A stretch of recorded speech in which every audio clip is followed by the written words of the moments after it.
Hello, this is Talking Europe. It was one of those moments where everybody knew somebody who knew somebody who knew somebody.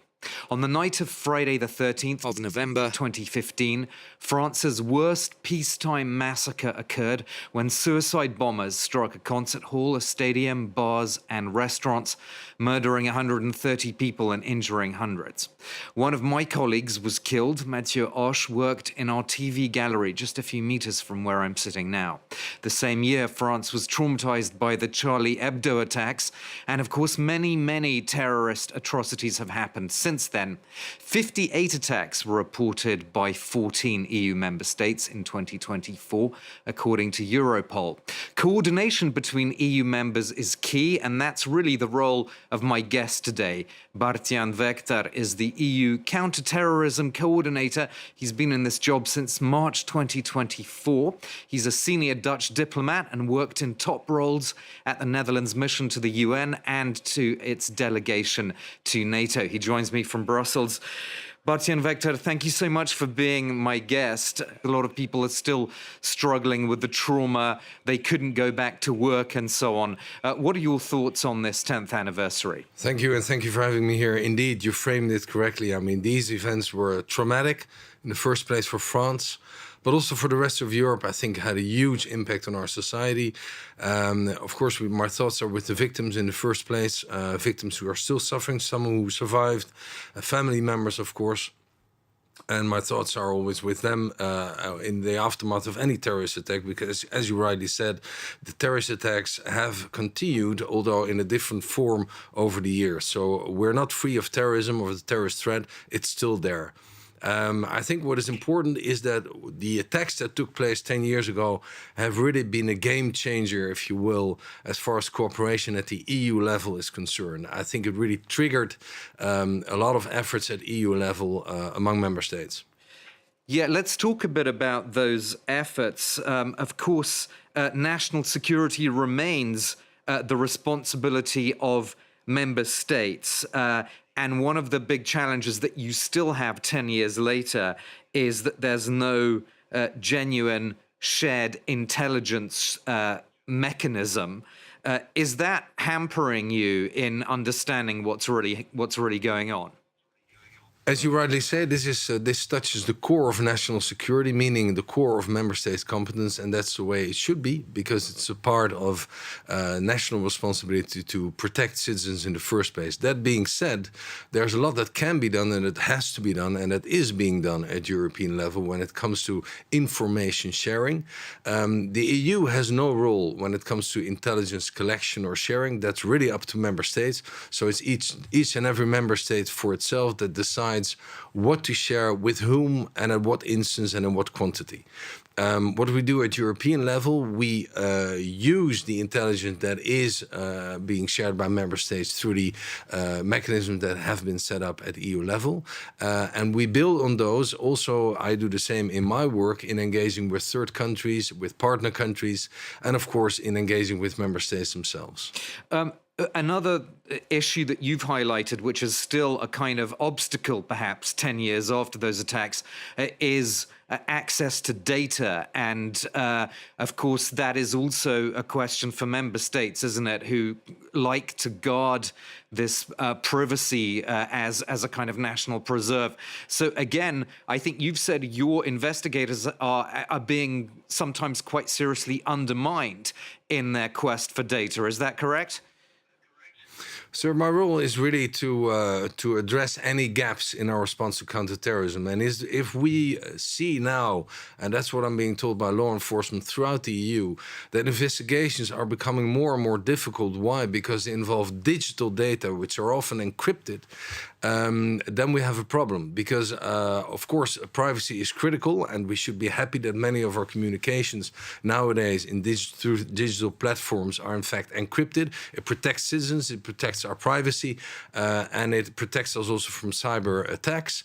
That being said, we also have a responsibility in protecting the security of our citizens from terrorists, from people who abuse these same systems to communicate amongst each other. It's really a continuation of the kind of power powers that law enforcement in the EU and elsewhere have always had for many decades, if not more, to investigate in individual cases and to access, for instance, open letters, open suspect packages, enter a house when suspects are there or are suspected of being there. That's a normal part of investigations. And since everything nowadays, or most of our investigations now involve digital data, I think it's about 85% of investigations nowadays that involve digital data, it's critical that our law enforcement also has the ability, again, in individual cases and always, of course, within the boundaries and of the law, with legal warrants, to access those data. Obviously, this whole threat has evolved very much, and Europol says that almost 1 in 3 suspects arrested for terrorism-related offences in 2024 was a minor or a young adult. So this highlights the whole issue of online communities, doesn't it? It does. And indeed, for all the benefits that the online environment has brought us, I think we're seeing increasingly worrisome developments, not only of the spread of worrisome content or terrorist content, but also borderline content and similar kind of content that incites hatred, incites violence. We're seeing ultra-violence online. And we see that young people are very vulnerable, can be targeted deliberately by terrorist groups who exploit this kind of content. There's propaganda very targeted, being driven by Daesh, which has become very agile over the years in doing this. And I've called it before in your emission. I've called it mutant jihadism. Just to say that we see that the threat is changing and continues to target vulnerable groups in our society. First and foremost, our young children, and that's a problem because, like you rightly say, we have seen many instances, increasingly so, of young people as young as 12 years old, even younger in some cases, who have resorted to committing or trying to commit terrorist attacks, and that's a big problem. Yeah, and this is also linked to another thing that's happened since we last spoke in our last program, Bartjan Wegter, which is the advances of artificial intelligence and deep fakes, which of course sort of amplify the whole manipulation and brainwashing that's happening. Do you have any tools specifically to deal with that? Well, these are highly technological developments. And again, these also bring a lot of benefits.